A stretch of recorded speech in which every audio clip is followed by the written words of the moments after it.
श्री कृष्णा गाय। चूल्हे पर गर्म तवा से जैसे ही ओमवती ने रोटी को पलटने की कोशिश की, उसके मुंह से दर्द भरी सिसकारी निकली। अंगुलियां रोटी के बजाय तवे से छू गई थी। ओमवती ने जल्दी से अंगुलियों को पानी में डुबोकर जलन कम करने की कोशिश की। इतने में तवे पर रोटी भी जल गई। बेबस ओमवती ने गुस्से में अपनी लाठी उठाई और चूल्हे को छोड़कर आंगन में बिछी चारपाई पर बैठ गई। ओमवती की उम्र भी 55 से 56 वर्ष के करीब थी। उसका पति जयपाल एक छोटा किसान था। आर्थिक तंगी ज्यादा होने की वजह से वह परिवार चलाने के लिए मजदूरी भी किया करता था। दुर्भाग्यवश 15 साल पहले मिट्टी से भरी ट्रॉली में दबने से जयपाल की मौत हो गई थी। अब घर की जिम्मेदारी 20 बरस के बेटे रोहन पर आ गई। 1.25 एकड़ जमीन और मजदूरी करके माँ और 3 बहनों का भरण पोषण किया। तीनों बहनों की शादी करने में वह जमीन भी जाती रही। जिम्मेदारियों को निभाते निभाते रोहन कब 34 वर्ष का हो गया पता ही नहीं चला।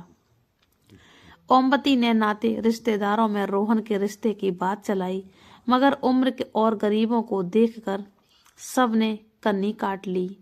समाज वाले कहने लगे, भाई जमीन तो है नहीं, उम्र भी 35 की होने को है, ऐसे में कौन देगा अपनी बेटी।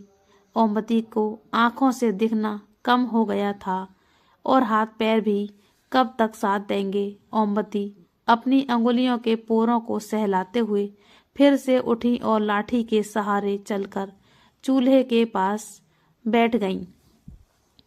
वह बड़बड़ाई, कमबख्त मौत भी तो नहीं आती, रोज रोज मरने से अच्छा है एक ही दिन मर जाऊं। चूल्हे के पास बिछे पटरे पर बैठकर तवे से जली रोटी हटाई, फिर से रोटियां बनाने लगी। भगवान भी क्यों बुलाएगा, उसने तो सारे दुख मेरे ही किस्मत में लिख दिए हैं। ओमवती ने रोटियां बनाकर कपड़े में लपेटकर रख दी। साबुत लाल मिर्च निकाली और नमक पानी डालकर चटनी पीसकर रख दी। फिर खाट पर लेट गई। रोहन कंधे पर फावड़ा लिए घर पहुंचा।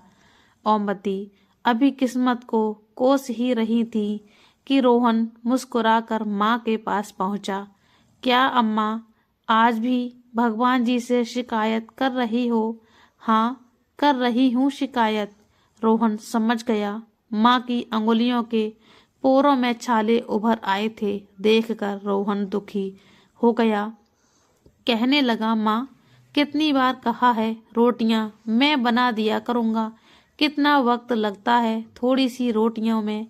जला ली ना अपनी अंगुलियां। ओमवती सबकने लगी। माँ को दुखी देख रोहन भी रोने लगा और बोला, अम्मा गलती भगवान की नहीं, मैं ही नालायक निकला। कोई मेरे रिश्ते के लिए तैयार नहीं। आज अगर कोई रोटी बनाने वाली होती तो तुम्हें हाथ नहीं जलाने पड़ते। मेरा बुढ़ापा तो तेरे सहारे कट जाएगा। 2-4 साल में मैं मर जाऊंगी, पर तेरा सहारा कौन बनेगा बेटा। रोहन ने रोटियां और चटनी की कटोरी उठाई और खाट के पास बैठकर अम्मा को खाना खिलाने लगा। बीच बीच में एक हाथ से अम्मा को पानी भी पिला देता।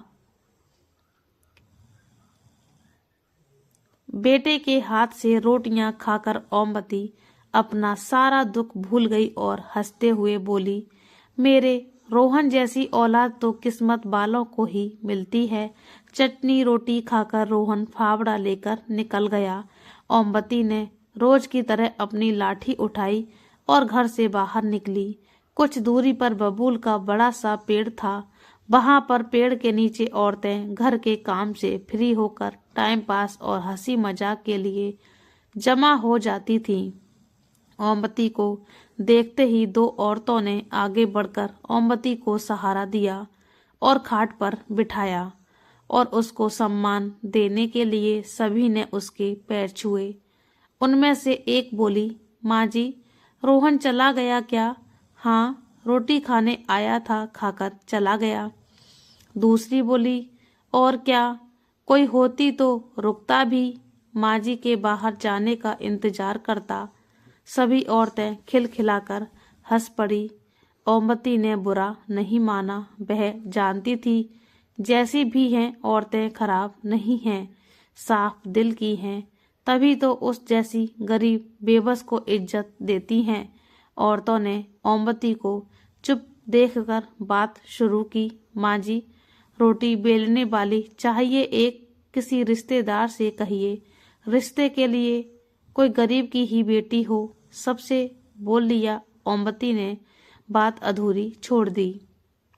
माँ जी, आपका बेटा श्रवण कुमार है, इतनी उम्र हो गई, कभी किसी की बहू बेटी को नजर उठाकर नहीं देखा। अपने मोहल्ले में उस शांति के छोरे हरीश को देखो, कई बार तो मोहल्ले वालों से पिट चुका है। 48 वर्ष का है, अपनी जात वालों ने नहीं दी तो कुजात वाली को ही ले आया। सुना है अच्छी खासी कीमत देकर खरीदी है, बड़ी उम्र की लगती है, बाप ने ही बेच दी। तुमने कब देखी? कुएं से पानी भरने गई थी, रास्ते में देखा तो ढोल बजवाते हुए घर ले जा रहा था। अरे रघु ने ही तो जुगाड़ किया है हरीश के लिए। चलो राम मिलाई जोड़ी बन गई। सभी खिलखिलाकर हंसने लगी। औरतों की बातें शरारती होने लगी थी। ओमवती उठकर लाठी टेकते हुए घर आ गई। मन में बेचैनी हो रही थी। कुछ सोच विचार करने के बाद वह घर की कच्ची कोठरी में घुसी और खुरपी से एक कोने को खोदने लगी। करीब 1.5 हाथ नीचे गड्ढे से एक पोटली निकाली और गड्ढा भर दिया। पोटली को छप्पर में खोसकर वह खटिया पर लेट गई।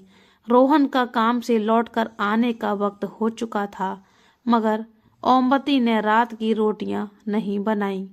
रोहन पहुंचा, फावड़ा कोने में रखा और चूल्हे को उदास देखकर बोला, अम्मा आज रोटी नहीं बनाई क्या? ओमवती उठी और वह पोटली लाकर रोहन के हाथ में थमा दी। अम्मा ये क्या है? इसमें चांदी के जेवर हैं, मैंने बहू के लिए बचा कर रखे थे, इन्हें बेचकर बहू ले आ। रोहन हंसते हुए बोला, अम्मा पगला गई हो क्या? बहू कोई बाजार में बिकती है जो ले आऊं? हाँ बिकती है, उस पार मोहल्ले का हरीश लेकर आया है, आज पैसा देकर तुम भी ले आओ। अम्मा गांव में थू थू हो जाएगी, नाते रिश्तेदार सब क्या कहेंगे? सब आना जाना बंद कर देंगे। क्यों होगी थू थू?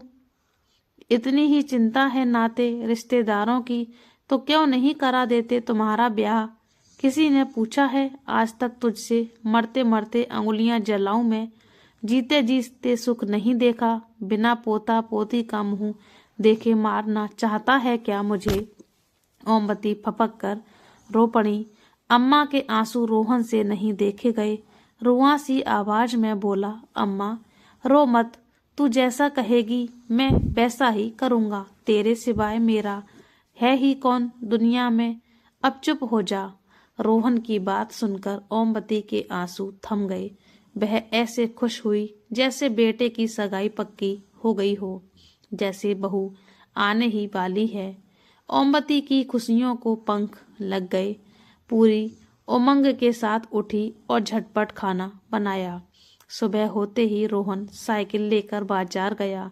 वापस लौटकर उसने माँ के हाथ पर 13,000 रुपए रख दिए। ओमवती ने पूछा, बस इतने ही? अम्मा चांदी का भाव ही क्या है? सुनार ने काट कर इतने ही दिए, इतने में बहू कैसे आएगी? मैं क्या जानूं, तुमने कहा तो बेच आया, अब मैं नहीं जानता। ओमवती बोली, तू रघु से बात कर, कोई न कोई रास्ता निकल आएगा। ओमवती की आंखों में पनप रहे सपने मुरझाने लगे। गरीबी की खाई में उसकी हसरतें फिसलती और मरती रहती। गरीबी न होती तो रोहन के पिता मिट्टी में दबकर क्यों मरते? रोहन अपनी उम्मीदों को क्यों दफन करता? झोपड़ी में मायूसी न होती। दादी कहने वाली तोतली आवाज गूंजती। गरीबी ने सब उम्मीदें खत्म कर दी थी। गरीबी एक बार फिर सपने के आकार लेने से पहले ही रोड़ा बन गई। रोहन खुद की किस्मत को कोस रहा था। अम्मा को बुढ़ापे में सुख ना दे सका, 13,000 में भैंस नहीं आती तो बहू कहाँ से आएगी। उम्मीद तो नहीं थी, लेकिन अम्मा की जिद की खातिर रोहन रघु के घर पहुंचा। कुंडी खटखटाई। रघु लंगड़ाते हुए बाहर निकला और पूछने लगा, रोहन तुम यहाँ कैसे? बस ऐसे ही भैया, आओ बैठो।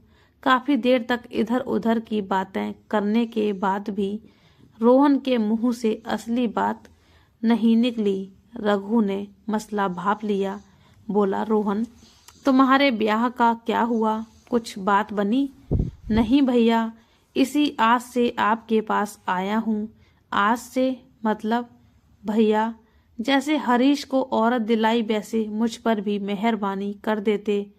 रघु को झटका लगा। वह गुस्से में बोला, रोहन तुम क्या समझते हो मुझे? मैं औरतों की दलाली करता हूँ क्या? अरे नहीं भैया, मुझ पर ये पाप ना चढ़ाओ। किसी का घर बसाना पुण्य का काम है। स्वार्थ की दुनिया में आप भगवान से कम नहीं हैं। भगवान की से तुलना होते ही रघु का गुस्सा हवा हो गया। वह गर्व के साथ बोला, वह सब ठीक है रोहन, पर कोई बाप अपनी बेटी यूं ही नहीं देता। उसकी 10 मजबूरी और बेबसी होती है, उसके बदले पैसा लेता है। कितने पैसे लगेंगे भैया? अब ये तो वही बता सकता है कितने लगेगा, 40,000 या 50,000। भैया, मेरे पास इतने पैसे कहाँ हैं? सोचा था तुम्हारी कृपा से घर बस जाएगा।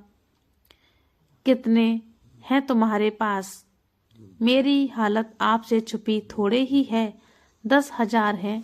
देखो रोहन, अम्मा के बुढ़ापे की खातिर मैं किराए विराए का खर्चा छोड़ भी दूं तो भी 25,000 से कम में बात नहीं बनेगी। सोच लो भैया, अम्मा की खुशी की खातिर ही तो बहू चाहिए। मरते मरते अच्छे दिन देख लेगी। रघु कुछ देर मौन रहने के बाद सोचकर बोला, अम्मा की खुशी की बात है तो एक काम कर सकता हूँ। जिंदगी भर के लिए ना सही, कुछ सालों के लिए खरीद लो। 5 साल के लिए उधार दिला दूंगा। अम्मा इससे ज्यादा जिएगी नहीं। रोहन को झटका लगा। कुछ साल के लिए? मैं तो जीवन भर किसी की बेटी को सम्मानपूर्ण जीवन देना चाहता हूँ। रोहन चिंता में डूब गया। फैसला कठिन था। मन तो हुआ कि मना कर दे, मगर तभी अम्मा के चेहरे पर तैरती मुस्कान याद आ गई। भैया, अगर मैं 5 साल बाद पूरा पैसा दे दूं तो फिर तुम्हारी अगर नहीं दे पाए तो वह रुकेगी नहीं। सोच लो। ठीक है भैया, पर अम्मा को मत बताना कि सिर्फ 5 साल के लिए है, दुखी हो जाएगी। बात पक्की हो गई। दूसरे दिन रोहन ने 10,000 रघु को दिए और रघु वादे के मुताबिक 10 दिन बाद 30-32 साल की औरत अपने घर ले आया। खबर पाकर रोहन अम्मा के साथ रघु के घर पहुंचा। हाव भाव से मजबूर और सहमी सी नजर आती थी। नाम था सरिता। अम्मा तो देखते ही निहाल हो गई। खूब प्यार किया। उसी शाम बढ़िया साड़ी, शॉल, सैंडल और सजने संवरने की चीजों का बॉक्स लेकर दे दिया। रोहन दूल्हा बना और गाजे बाजे के साथ सरिता को दुल्हन बनाकर अपने घर ले आया। गांव में हल्ला मच गए और थू थू होने लगी। यहाँ तक कि रोहन के गांव में बहिष्कार की ही बातें होने लगी। तब सब ने रोहन को कोसना शुरू कर दिया। पास पड़ोस के लोगों ने तो रिश्ता खत्म कर लिया, लेकिन अम्मा ने घर बरसों बाद खुशी आई थी, उसके पैर जमीन पर नहीं पड़ते थे। सबसे बेखबर अम्मा की खुशी का ठिकाना नहीं था। दूसरे ही दिन से सरिता ने चौका चूल्हा संभाल लिया। जितना सोचा था सरिता उससे भी ज्यादा अच्छी निकली। पानी भर कर लाती, कपड़े धोती और यहाँ तक कि सोने से पहले अम्मा के पैर दबाती। सरिता ने पूरे घर को बहुत अच्छे से व्यवस्थित कर दिया। सरिता के आने से घर स्वर्ग बन गया था। कुल मिलाकर हर तरीके से सरिता सुशील धर्मपत्नी साबित हुई। वक्त पंख लगाकर उड़ने लगा। 1.5 वर्ष बाद सरिता ने बेटे को जन्म दिया। रोहन की सुनी जिंदगी में बाहर आ गई और अम्मा को खिलौना मिल गया था। अब तो अम्मा की रंगत ही बदल गई। दिन भर पोते के साथ खेलती और हंसते हुए कहती, अब तो इसका ब्याह देखकर ही मरूंगी। दुखों के सागर में सुखों का टापू मिल गया। रोहन मजदूरी से फुर्सत मिलते ही घर पहुंचता। सरिता कंधे से फावड़ा लेकर रख देती, पानी देती, प्यार से खाना खिलाती। रोहन बुरे दिन भूल गया। सरिता बोलती कम थी। बच्चे की उछल कूद ने घर को खुशियों का आंगन बना दिया था। घर में प्यार और सुख की महक बस गई। देखते ही देखते 4 साल बीत गए। सरिता से बिछड़ने का साल शुरू हो गया। रोहन उदास रहने लगा। खूब मेहनत करने के बाद भी वह चंद हजार रुपए नहीं जुटा सका। एक एक दिन बीत रहा था। मजदूरी से जो मिलता वह 4 सदस्यों का पेट पालने में ही खत्म हो जाता था। जैसे जैसे वक्त बीत रहा था, रोहन की बेचैनी भी बढ़ रही थी। गांव भर में काम तलाश करता रहा। जी तोड़ मेहनत करने के कारण सूख कर कांटा हो गया। शरीर जवाब दे रहा था। बीमार हो गया मगर काम पर जाता रहा। 10 महीने बीत गए। 2 महीने ही बचे थे। एक दिन अचानक आकर रघु सामने खड़ा हो गया और धमकी भरे अंदाज में बोला, रोहन 2 महीने बचे हैं, पैसे देते हो या? रोहन ने फावड़ा तान दिया और गुस्से में बिफर कर बोला, खबरदार जी, ऐसी बात की। सरिता मेरी जिंदगी है, मेरी सांस है, कोई अलग नहीं कर सकता। आइंदा ऐसी बात ना करना। रघु तो घुटा हुआ शातिर था। वह कमजोर की नब्ज दबाना जानता था। गुस्से से बोला, रोहन औकात में रहना। तुम जैसे 4 पति खड़े हो जाएंगे सरिता के, उसका पिता और पूरी बेड़ियों की बिरादरी हंगामा कर देगा। जेल हो जाएगी तुम्हें। बीबी के चक्कर में अपने बेटे को भी खो दोगे। अम्मा जीते जी मर जाएगी। रोहन उल्टे पांव घर की ओर लौटा और रुपयों का बक्सा खोलकर रुपए गिने तो रुपए बहुत कम थे। रघु अब 30,000 मांगने लगा था। रोहन फूट फूट कर रोने लगा। आवाज सुनकर अम्मा और सरिता दौड़ी आई। पूछने लगी, क्या हुआ रोहन? रोहन रोए जा रहा था। सरिता एक तरफ खड़ी सब देख रही थी, हमेशा की तरह खामोश, चिंतित और सहमी हुई। सरिता ने रोहन के चेहरे पर उभरे हुए दर्द को महसूस कर लिया। रोहन ने सरिता की भीगी हुई आंखों को देखा। अम्मा माजरा समझ न पाई। दुख और बेचैनी में सुबह से शाम हो गई। उम्मीदों की कोई किरण नजर नहीं आई। रोहन रोते रोते सो गया। अचानक आधी रात में सोते सोते रोहन चीखने लगा, रुक जाओ, रुक जाओ, मेरी सरिता को मत लेकर जाओ, मैं इसके बिना जिंदा नहीं रह सकता। हड़बड़ा कर सरिता उठी। अम्मा दौड़ी आई। बच्चा सहम गया। अम्मा बोली, क्या हुआ बहू? यह चीख क्यों रहा है? सरिता हमेशा की तरह खामोश, बेचैन और चिंतित। अम्मा इन सब बातों से अनजान थी, नहीं समझ सकी। अब सिर्फ 3 दिन बाकी थे। रोहन ने किस्मत के आगे हार मान ली। उसकी हालत पागलों जैसी हो गई। बस एकटक अपनी सरिता को घूरता रहा। सरिता रोहन से नजरें चुराकर खुद को बिजी रखती। बिछड़ने की बेला आ पहुंची। आज आखिरी शाम थी।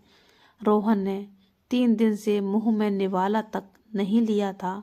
सरिता ने अम्मा के काफी देर तक पैर दबाए। बेटे को सीने से लगाकर खूब प्यार किया। बेटे को अम्मा के पास लेटाकर रोहन के पास पहुंची और सीने से लग गई। दोनों के आंसू रुकने का नाम नहीं ले रहे थे। सरिता पहली दफा फूट पड़ी और दोनों हाथों से कसकर रोहन को पकड़कर बोली, मुझे बचा लीजिए, मैं आपको छोड़कर नहीं जाना चाहती। मुझे अपने बेटे और अम्मा से अलग मत होने दो। दोनों फूट फूट कर रोए। रोते रोते सुबह हो गई। पंछियों की मधुर आवाज फिजाओं में गूंजी। रोहन ने सरिता का हाथ पकड़कर कहा, तुम्हें मुझसे कोई अलग नहीं कर सकता, भगवान भी नहीं। इतना कहकर सुबह 5 बजे ही बाहर निकल गया।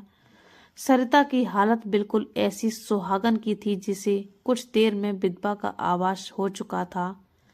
उसे एहसास था कि शाम को किसी भी वक्त उसकी विदाई हो जाएगी और उसे रोहन से अलग कर दिया जाएगा। दोपहर 3 बजे रोहन मिठाई के डिब्बे के साथ घर लौटा और खुश होता हुआ बोला, सरिता, अब ये उदासी छोड़ो। अब कोई तुम्हें मुझसे, मेरे बच्चे से अलग नहीं कर सकता। रघु के मुंह पर पूरी रकम मार कर आया हूँ। इतने पैसे? हाँ, अब कोई चिंता नहीं। खुद को 2 साल के लिए गिरवी रख दिया मैंने। पहलवान चौधरी के यहाँ 32,000 में 2 साल मजदूरी करूँगा, रोहन ने खुश होते हुए बताया। सरिता सिहर गई। ये आपने क्या किया? घर कैसे चलेगा वह मुझे नहीं पता। खुद को गिरवी रखने से ज्यादा कीमती मेरे लिए तुम हो, लेकिन रोजी रोटी का इंतजाम। लंबी खामोशी के बाद सरिता पहली बार चहकी, मुस्कुराई और रोहन के गले लग गई। बोली, आपने मुझे नर्क में जाने से बचा लिया, मेरा आंचल खुशियों से भर दिया। औरत होने का सच्चा सुख दिया है आपने। मेरी उधार की खुशियों के लिए आपने खुद को गिरवी रखा। अब आपको मुक्ति दिलाने का हक मुझे दे दो। और सरिता ने रोहन का फावड़ा अब अपने कंधे पर रख लिया। तो दोस्तों, ये कहानियाँ आपको कैसी लगी हमें कमेंट करके ज़रूर बताना। आप हमारे चैनल पर नए हैं तो हमारे चैनल को सब्सक्राइब कर दीजिए, साथ में बेल आइकन को दबा दीजिए ताकि हमारी कहानी आपको मिलती रहे। जय श्री कृष्णा। राधे राधे।